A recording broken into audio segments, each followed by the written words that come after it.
քննարկում ենք նիստը, ելույթի համար խոսքը տրվում է Մերի Ղազարյանին, հանրային ծառայություն կարգավորող հանձնաժողովի ֆինանսատնտեսական եւ իմուն բողոքների վարչության պետ։ Շնորհակալություն։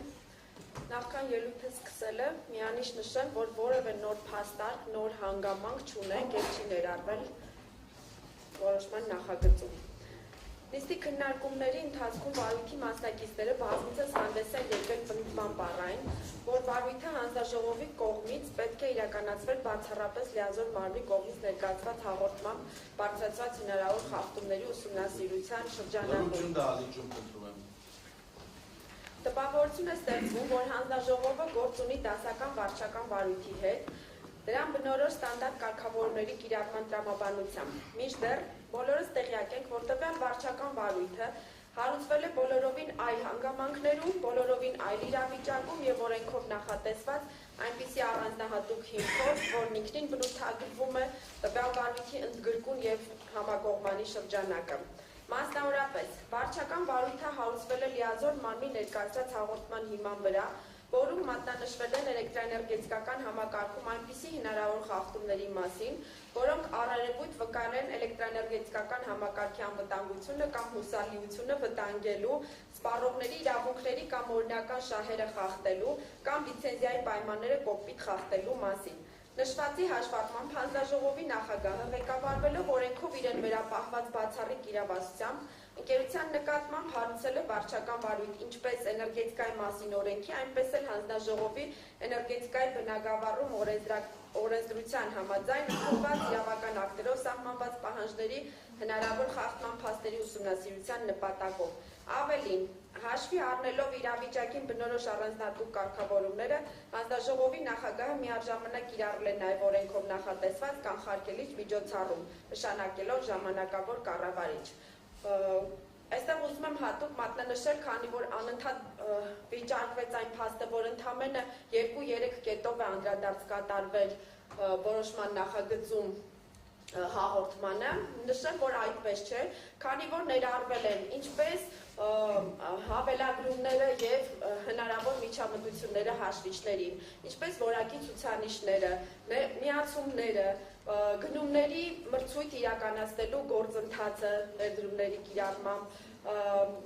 ոչ հավաստի տեղեկատվության ներկայացումը եւ այսպես որ թվարկեմ հաստատ 2-ից ավելին է լինելու։ Անդրադառնալով ժամանակավոր կառավարչի դերի եւ լիազորությունների վերաբերյալ կողմերի ներկայացրած դիտարկումներին, ապա հարկ եմ համարում նշել, որ նախ եւ առաջ կողմերի պնդումներն առայն, որ ամբողջ վարույթը կառուցված է բացառապես ժամանակավոր կառավարչի ներկայացած խախտումների վերաբերյալ տեղեկատվության վրա, չի համապատասխանում իրականությանը։ Քննարկման ընթացքում հանձնաժողովի աշխատակազմը բազմիցս հայտնել է, որ անկախ այն հանգամանքից, որ հանձնաժողովը օրենքի ուժով լիովին իրավասու էր կառավարչի ներկայացած տեղեկատվությունը համարելու որպես հավաստի, այդուհանդերձ վարույթի շրջանակում յուրաքանչյուր խախտում անձնակազմի կողմից հաստատվել է բացառապես դա հիմնավորող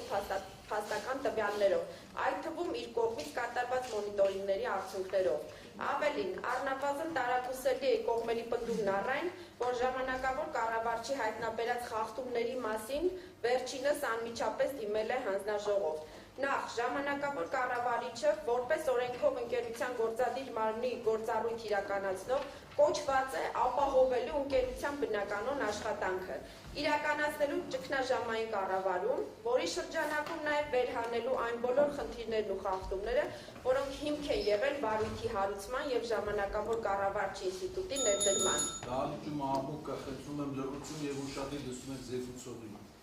Ավելին, հարց է առաջանում, ինչ պետք է անել պարոն Պետրոսյանը նշված խախտումների հայտնաբերման դեպքում,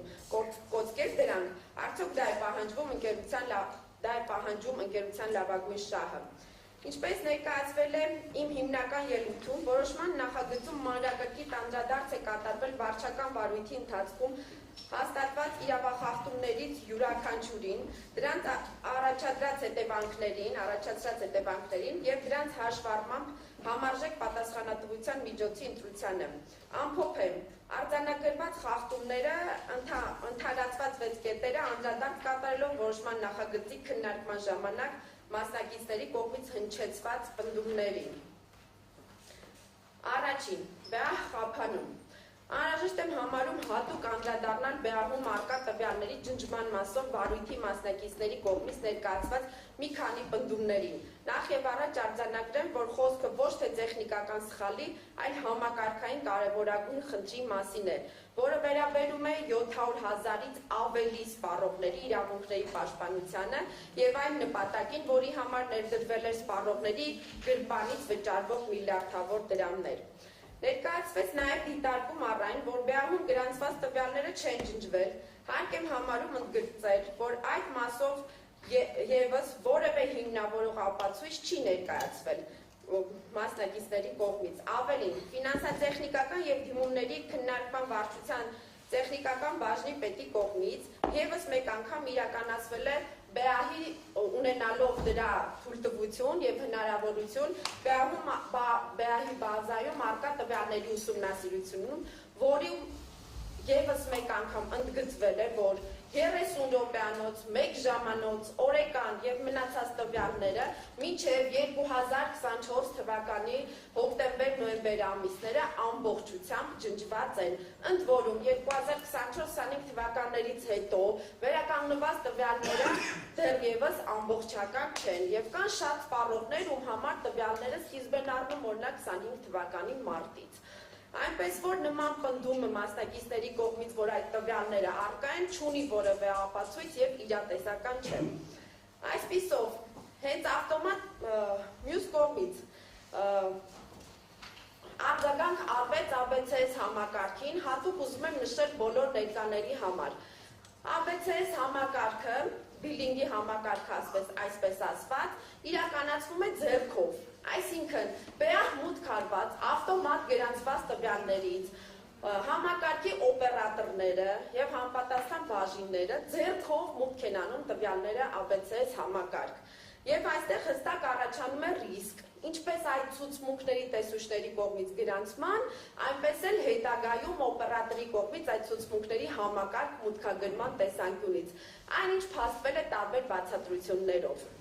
Այսպիսով, հենց ավտոմատ կերպով գրանցված տվյալների կորուստն է, որ ինքնին հանգեցնում է ԲՑ կանոններով սահմանված կարգավորումների խախտման, ոչ հավաստի տեղեկատվության ձևավորման եւ այդ տեղեկատվության ստուգման հնարավորության բառի բուն իմաստով անհնարինության, այդ կերպ հանգեցնելով ԲԵԱՀ-ի ներդրման հիմքում ի սկզբանե դրված նպատակի չապահովմանը։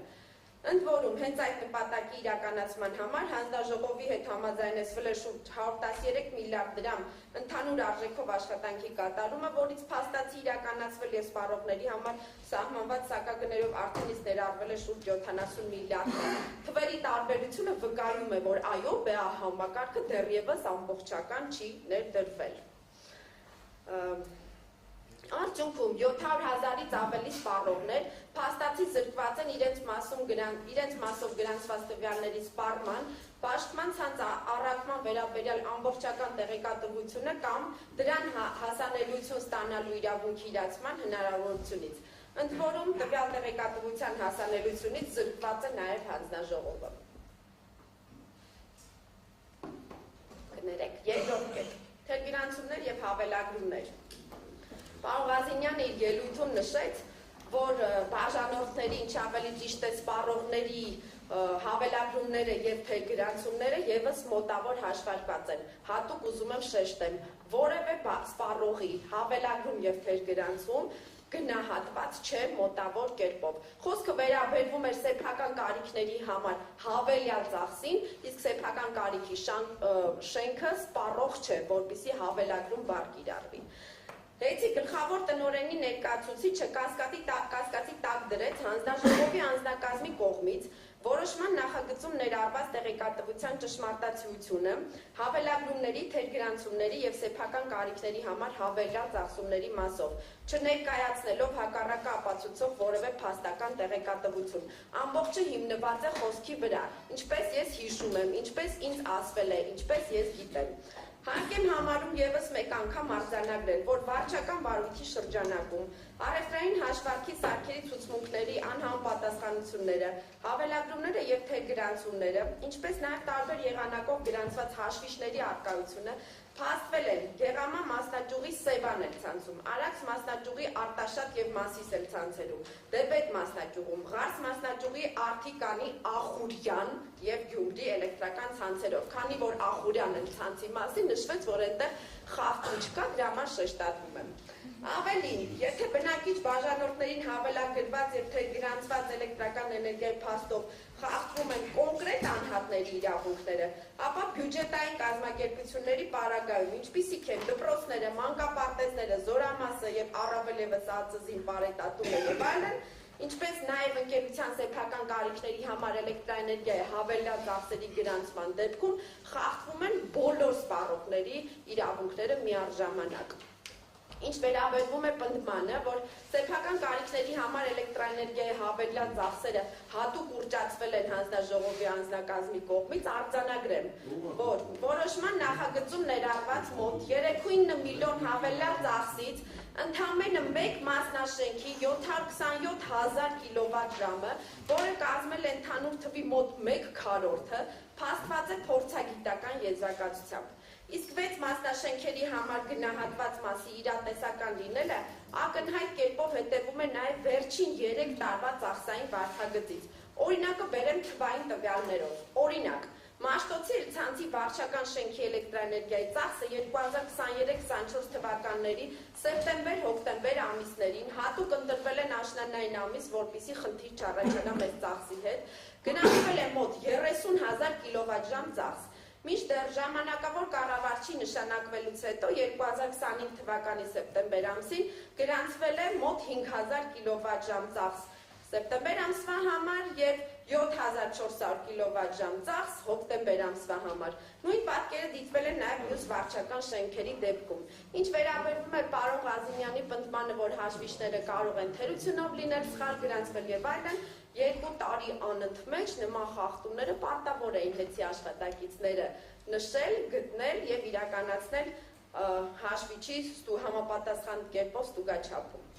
Այսպիսով, հանձնաժողովի աշխատակազմը եւս մեկ անգամ արձանագրում է, որ ընկերության տարբեր էլեկտրական ցանցերում էլեկտրական էներգիայի ծախսային ցուցմունքների վերաբերյալ ամբողջ տեղեկատվության համադրական ուսումնասիրությամբ ակներև է, որ հավելագրումների եւ թերգրանցումների մասով ընկերության դրսեւորած ոչ իրավաչափ վարքագիծը եղել է համակարգված եւ համատարած։ Հարկ եմ համարում եւս մեկ անգամ ընդգծել, որ նշված արարքներով մեկ ընդհանրական նպատակին ուղղված ընկերության ոչ իրավաչափ վարքագիծը ողջամտորեն կարող է վկայել կամ ընկերության ղեկավար կազմից համակարգված լինելու, կամ նրանց կողմից ոչ բավարար ջանք գործադրելու ուղղակի հետևանք լինելու մասին։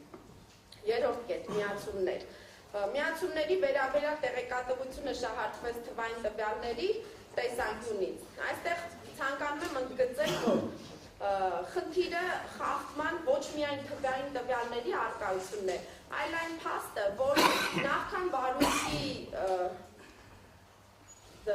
վարույթի սկսելը եւ նախքան վերջին փոփոխությունները հանձնաժողովին տրվել էր տեղեկատվություն, որ միացումների տեսանկյունից խնդիր չունի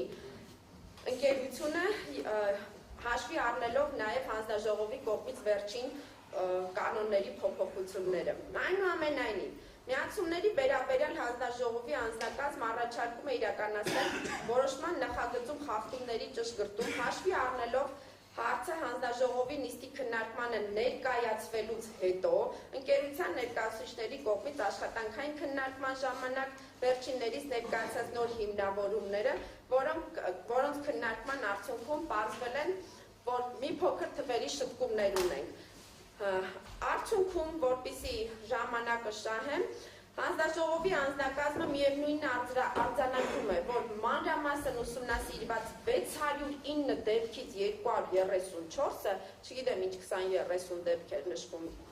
մասնակիցների կողմից, 609 դեպքից 234 դեպքով։ Միևնույն է խախտվել է սպառողների հուսալի եւ անխափան էլեկտրական էներգիա ստանալու իրավունքը։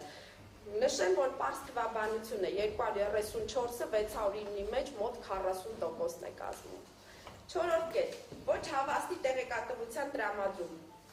Անդրադառնալով հանձնաժողով ներկայացված տեղեկատվության ոչ հավաստիությանը, հատուկ անդրադառնում եմ Կարեն Հարությունյանի ներկայացուցիչ պարոն Ղազենյանի անպատասխանին, որ ընկերությունում ըստ իր հիշելու սպառողների էլեկտրամատակարարման մասին տեղեկատվության հավաքագրման կարգ չկա։ Փաստը, որ դեռևս 2016 թվականին կատարված հանձնաժողովի կողմից մոնիտորինգի արդյունքում հանձնաժողովը ընկերությանը պարտավորեցրել էր կազմել նմանօրինակ կարգ, որը հաստատվել է ՀԵՑՓԲ գլխավոր տնօրեն Կարեն Հարությունյանի 26/12/2016 թվականի համար 362 Լ հրամանով։ Այդ մասին խոսվում է մոնիտորինգի արձանագրության մեջ եւ առկա է վարույթի նյութերում։ Նշեմ նաև, որ այն ներառված է վարույթի շրջանակում իրականացված մոնիտորինգի արձանագրության մեջ եւ անկախ ժամանակավոր կարգ լինելու հանգամանքից եւ այն փաստից, որ հանձնաժողովի անձնակազմը գնահատում է վերջինս որպես թերի, վարույթի շրջանակում իրականացված մոնիտորինգի արդյունքում արձանագրվել է, որ անգամ նշված կարգը չի պահպանվել տեղեկատվության հավաքագրման եւ ոչ մի կետով։ Ավելին, հանձնաժողովի աշխատակիցները սպառողների էլեկտրամատակարարման ընդհատումների վերաբերյալ հանձնաժողովին ներկայացվող տեղեկատվության հավաքագրումը դիտարկել են հենց այդ կարգի համատեքստում։ Ինչ վերաբերվում է այս կետում ներառված հանձնաժողովի կողմից իրականացված երկու մոնիտորինգների արդյունքներին, եւս մեկ անգամ արձանագրում եմ, որ ընկերության գլխավոր տնօրեն Կարեն Հարությունյանի ներկայացուցիչ եւ Տաշիր Կապիտալ ՓԲ-ի լիազորված անձ Արտուր Հովհաննիսյանի կողմից մոնիտորինգների արձանագրությունների վերաբերյալ դիրքորոշումներում, եթե ոչ ամբողջությամբ, ապա ըստ էության ընդունվել է մոնիտորինգների արդյունքներով արձանագրված հանգամանքները, այն է հանձնաժողովին ոչ հավաստի տեղեկատվության ներկայացումը։ Հիշեցնեմ նաև, որ ընկերության գլխավոր տնօրենի կողմից նաև նախկինում արդեն իսկ ոչ հավաստի տեղեկատվություն ներկայացված լինելու, դրա համար հանձնաժողովի որոշմամբ արդեն իսկ պատասխանատվության ենթարկված լինելու եւ ոչ իրավաչափ վարքագծի շարունակականության փաստերի համադրումից է հետևում, որ ընկերության նման վարքագիծը ողջամտորեն կարող է վկայել կամ ընկերության կողմից համակարգված լինելու, կամ ոչ պակաս ծանրության խնդիր է ընկերության առանցքային գործառույթների ուղղությամբ իրավիճակին չտիրապետման եւ կառավարման ամբողջական ձախողման մասին։ 5-րդ կետ։ Երաշխավորություններին, քանի որ չափազանց շատ եղավ անդրադարձները, ես եւս պիտի մի փոքր խլեմ ձեր ուշադրությունը։ Հանձնաժողովի աշխատակազմը աներկբայորեն հաստատել է ՀԵՑ-ի կողմից տարբեր ժամանակահատվածներում այլ ընկերությունների պարտավորությունների համար շուրջ $700 միլիոն երաշխավորությունների տրամադրումը։ Առավել պարզ ընկերությունը ողջ ազգաբնակչության համար միակը համարվող եւ երկրի կարևորագույն ստրատեգիական ենթակառուցվածք հանդիսացող Բաշխման ցանցով երաշխավոր է կանգնել ընկերության հիմնական գործունեության, էլեկտրական էներգիայի բաշխման հետ չառընչվող ուշադրություն եմ խնդրում միանգամայն այլ կազմակերպությունների տնտեսական գործունեությունը երաշխավորելու համար։ Եվ պարոն Օրբելյան,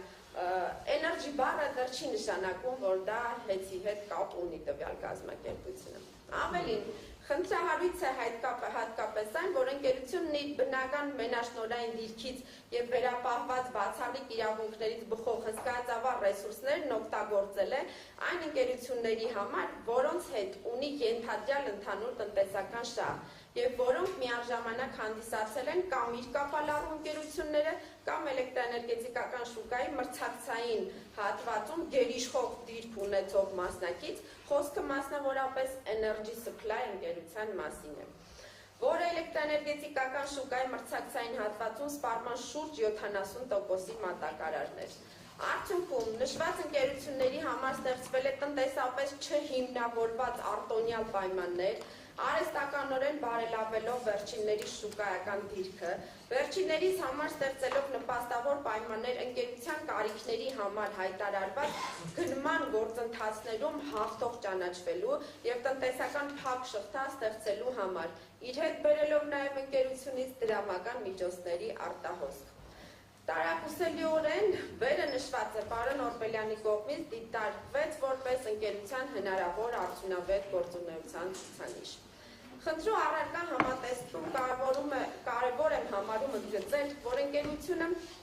համաձայն գործող օրենսդրության եւ պաշտպան ցանցի մասնավորեցման պայմանագրի իրավունք չունի իրականացնելու իր հիմնական տնտեսական գործունեությանը, այն է էլեկտրական էներգիայի պաշտպանը չառնչվող ցանկացած այլ գործունեություն։ Նման պայմաններով, երբ ընկերությունը որևէ կերպ չի կարող անգամ սեփական տնտեսական շահի համար ծառայեցնել պաշտպան գործունեությունն ապահովող հիմնական գույքը, այդ ընկերությանը չառնչվող նպատակներով այլ ընկերությունների համար դրա ծառայեցման արգելքը առավել քան ակնհայտ է դառնում ոչ միայն իրավական, այլև տրամաբանական առումով։ Ավելին, ոչ պակաս խնդրահարույց է այն, որ ընկերությունը ամբողջ գործընթացը իրականացրել է ոչ միայն հանձնաժողովից, այլ նաև այն միջազգային ֆինանսական կառույցներից գաղտնի, որոնցում գրաված են ընկերության բաժնետոմսերն ամբողջությամբ։ Ընդ որում ուշագրավ է յուրաքանչյուր դեպքում ընկերության բերած հիմնավորումների իրարամերժ լինելը։ Մի դեպքում ընկերությունը հանձնաժողովի հետ համաձայնեցված գործընթացի շրջանցումը հիմնավորում է օրենքի անկատար լինելով, հաջորդիվ փաստարկում, որ դրանք օրենքի ուժով որպես չհամաձայնեցված գործարքներ միևնույն է առ ոչինչ էին, կամ զուգահեռաբար մեկ այլ համանման սակայն ռիսկերի տեսանկյունից ընդհանրապես ոչ համադրելի պարտատոմսերի թողարկման դեպքում հանձնաժողովի համաձայնության ստացումը պայմանավորում է ինչ-որ ֆորմալ գործոններով, որոնք միջազգային ֆինանսական կառույցներում ընկերության ամբողջ բաժնետոմսերի գրավադրված լինելու պայմաններում որևէ կերպ չեն հաղթահարում հիմնավոր լինելու անգամ նվազագույն շեմը։ Ամփոփելով նշեմ, որ ընկերությունը տարբեր ժամանակահատվածներում այլ ընկերությունների շուրջ 700 միլիոն դոլարի պարտավորությունների համար երաշխավորությունների տրամադրմամբ խախտել է էներգետիկայի մասին օրենքով սահմանված հանձնաժողովի նախնական համաձայնությունը ստանալու պահանջը, ինչը կարող է վտանգել էներգետիկ համակարգի անվտանգությունը եւ ինչով կողքորեն խոչընդոտվել է հանձնաժողովի կարգավորման գործառույթների պատշաճ իրականացումը։ Մասնավորապես ընկերությունը հանդիսանալով էլեկտրաէներգետիկական համակարգում բացառիկ եւ եզակի դեր ունեցող սուբյեկտ, որն ունի Հայաստանի Հանրապետության ամբողջ տարածքում սպառողներին էլեկտրական էներգիայի պաշտպան բացառիկ պարտականություն, դրսևորել է վարքագիծ, որով նշված գործառույթների համար նախատեսված միակ եւ մեկ ամբողջություն կազմող սեփականության իրավունքով իրեն պատկանող ստրատեգիկ նշանակության գույքը կարող էր հայտնվել այն բանկերի կամ ֆինանսական կազմակերպությունների տնօրինման ներքո, որոնց փոխանցվել էր հիմնական վարկային պարտավորությունների խախտման դեպքում պաշտպան ցանցի նկատմամբ բռնագանձում տարածելու իրավունքը։ Միաժամանակ երաշխավորությունների տրամադրման արդյունքում ընկերության համար հնարավոր ռիսկերը կարող էին բերել ընդհուպ մինչև ընկերության սնանկացման, ՀՀ պետական մարմինների առջև ստանձնած պարտավորությունները կատարելու անկարողության, ինչը ուղղակիորեն ընդունվել է նաև ընկերության բաժնետիրոջ Տաշիր կապիտալ փակ բաժնետիրական ընկերության կողմից։ Մասնավորապես, վերջինիս կողմից հանձնաժողով ներկայացված միջնորդություններից մեկին կից երկու փորձագիտական ընկերությունների եզրակացությունների համաձայն միջազգային վարկային կազմակերպությունների հետ կնքված պայմանագրերի պայմանների խախտման արդյունքում ընկերությանը կարող է առաջադրվել ընդհուպ մինչև 47.5 միլիարդ ՀՀ դրամի չափով պարտավորությունների վաղաժամկետ մարման պահանջ, ինչն իր հերթին կարող է ընկերությանը բերել սնանկացման, պարտավորությունների վաղաժամկետ մարման պահանջների առաջադրման դեպքում ընկերության կողմից իր ՀՀ պետական մարմինների առջև ստանձնած պարտավորություններ կատարելու անկարողության, որը կարող է առաջացնել այդ թվում ընկերության լիցենզիայի գործունեության դադարեցում։ Արձանագրված ոչ իրավաչափ վարքագծով Բաշխովը միաժամանակ զրկել է հանձնաժողովին այդ գործարքներից բխող ռիսկերի հաշվառմամբ դրանց համաձայնություն չտալու այն բացառիկ իրավասություններն իրականացնելու հնարավորությունից, որն ուղղված էր համակարգի հուսալիությունն անվտանգությունը ապահովելուն, դրանով իսկ խոչընդոտելով նաև հանձնաժողովի գործառույթների պատշաճ իրականացմանը։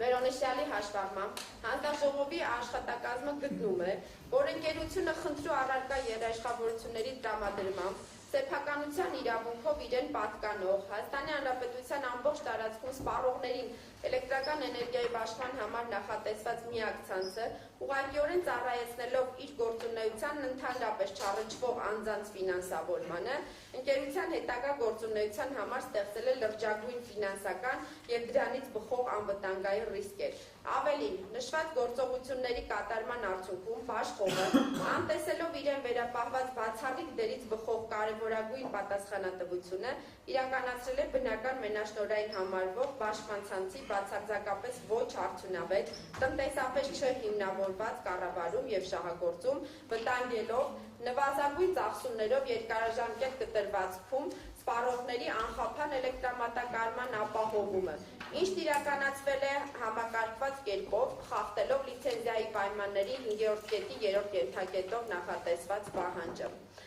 Եվ 6-րդ կետ. Պաշտպան ցանցի շահագործում կառավարում արդյունավետ, տնտեսապես հիմնավորված և համակարգված եղանակով։ Միայն արդյունավետ բառը չի այստեղ։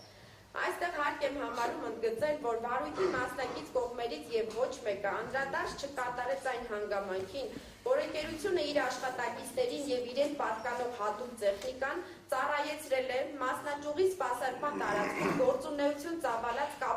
կապալառու կազմակերպությունների, ինչպիսիք են Ինտեկո, Էներգո և Արև Construction փակ բաժնետիրական ընկերությունները կարիքների համար։ Այսինքն, ընկերությունը մի կողմից մեծածավալ երաշխավորություններ է տվել իրեն հետ կապ չունեցող այլ կազմակերպությունների, մյուս կողմից իր բնական մենաշնորհային դիրքից և վերապահված բացառիկ իրավունքներից բխող հսկայածավալ ռեսուրսները օգտագործել է իր հետ ենթադրյալ ընդհանուր տնտեսական շահ ունեցող այն անձանց տնտեսական բնականոն գործունեության ապահովման համար, որոնք հանդիսացել են իր կապալառու ընկերությունները։ Ընդ որում այդ կապալառու կազմակերպությունները ունեն կուտակված պարտավորություններ, որոնք 2025 թվականի հուլիսի 18-ի դրությամբ կազմել են շուրջ 190 միլիոն դրամ։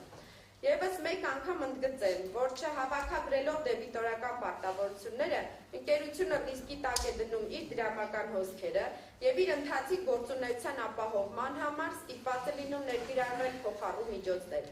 Ինչ վերաբերում է ընկերության և Արշին փակ բաժնետիրական ընկերության միջև կնքված ընկերության հատուկ հաշվի վարման մասին պայմանագրի պայմաններին, ապա արձանագրեմ, ես նշել էի նաև իմ ելույթում, որ հանձնաժողովի անձնակազմը ևս իրականացրել է վերլուծություն բանկային տոկոսադրույքների, քանի որ վարկերի մասով ընկերությունը հաշվետու է հանձնաժողովի և այդ տեղեկատվությունը ամբողջությամբ առկա է։ Ձեր կողմից շեշտված 4,5%-ը նշեմ, որ դա ընդամենը 2016 թվականին 4,69-ից 6,5% տարբեր տոկոսադրույքներով վերցրած վարկային գիծն է, որի մեր վերլուծությամբ ընդամենը 1 տարի անց այլ կառույցներ ևս 4,5%, 5,5% առաջարկներ ունեցել են տոկոսադրույքի։ Նույն ժամանակահատվածում ոչ թե վարկային գիծ, այլ վարկ ձևակերպվել է Արշին բանկի կողմից 5%, մինչև այլ կառույցների կողմից առաջարկվել է նույնիսկ 4%-ով։ Այնպես որ այս փաստը հանձնաժողովի համար ևս հիմնավոր չի և մյուս կողմից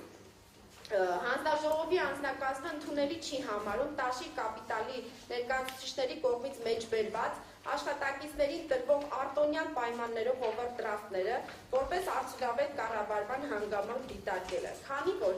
6000 կամ ավելի աշխատակիցներով ցանկացած կազմակերպության աշխատավարձային ֆոնդի շրջանառման նկատառմամբ ցանկացած բանկ կտրամադրեր նմանօրինակ, եթե ոչ ավելի լավ արտոնյալ պայմաններով օվերդրաֆտներ։ Ընդհանրացնելով կրկնեմ, որ 6-րդ կետի ենթակետերով փաստվել է, որ ընկերության կողմից խախտվել է Բաշխողի կողմից սպառողների անխափան էլեկտրամատակարարումը, նվազագույն ծախսումներով երկարաժամկետ կտրվածքում ապահովելու նպատակով պաշտպան ցանցի կառուցումը, պաշտպան ցանցի սպասարկումը, շահագործումը, կառավարումը, պահպանումը, բարելավումը արդյունավետ տնտեսապես հիմնավորված և համակարգված եղանակով իրականացնելու լիցենզիայի պահանջը և ամբողջական ընդհանրացում հաշվի առնելով քննարկման ընթացքում ներկայացված բոլոր հարցադրումները, դիրքորոշումները, միջնորդությունները, դրանց վերաբերյալ կայացված որոշումները և ելույթները հանձնաժողովի անձնակազմի կողմից ևս մեկ անգամ արձանագրելով, որ որոշման նախագծում ամրագրված թվով 6 ուղղություններով ընկերությունը թույլ է տվել այնպիսի խախտումներ, որոնք կարող էին վտանգել ամբողջ էլեկտրաէներգետիկական համակարգի հուսալիությունը և անվտանգությունը, կամ հանգեցրել են միլիոնավոր սպառողների իրավունքների և օրինական շահերի խախտման, կամ խոչընդոտել են հանձնաժողովի կարգավորման գործառույթների պատշաճ իրականացմանը, որից ելնելով առաջարկվում է խախտումներից 1-ից 5 կետերով յուրաքանչյուր կետի համար առանձին, իսկ 6-րդ կետով նախատեսված խախտումների մասով, 6-ի 1 ենթակետով նախատեսված երաշխավորությունների մասով առանձին, իսկ 6-ի 2-ից 6-ի 9 ենթակետերի խախտումների մասով համակցությամբ, որպես պատասխանատվության կիրառել հետ ՓԲ-ի էլեկտրական էներգիայի հզորության բաշխման համար 0092 լիցենզիայի գործողության դադարեցումը։ Նաև առաջարկվում է որոշումը ուժի մեջ դնել 2025 թվականի նոյեմբերի 21-ից։ Ելնելով վերոնշյալից, հանձնաժողովի աշխատակազմը հաշվի առնելով քննարկման ընթացքում ներկայացված բոլոր հարցադրումները, դիրքորոշումները, դրանց վերաբերյալ աշխատակազմի պատասխանները, ներկայացուցիչների միջնորդությունները, դրանց վերաբերյալ կայացված որոշումները և ելույթները, առաջարկում է քննարկմանը ներկայացված որոշման նախագիծը քվեարկության դնել խմբագրված տարբերակով։ Միևնույն ժամանակ, հարկ ենք համարում ի գիտություն ընդգծել, որ նշված որոշման նախագիծը դրանում վերված բոլոր կետերով և փաստարկներով հանդերձ որևէ կերպ չի վերաբերվում հենց ՓՓ սեփականատիրոջը կամ բաժնետերերին, այլ ընդհակառակը խոսում է նրանց շահերի հնարավոր խախտումների մասին։ Շնորհակալություն, ռեպլիկի կարգով ովքեր են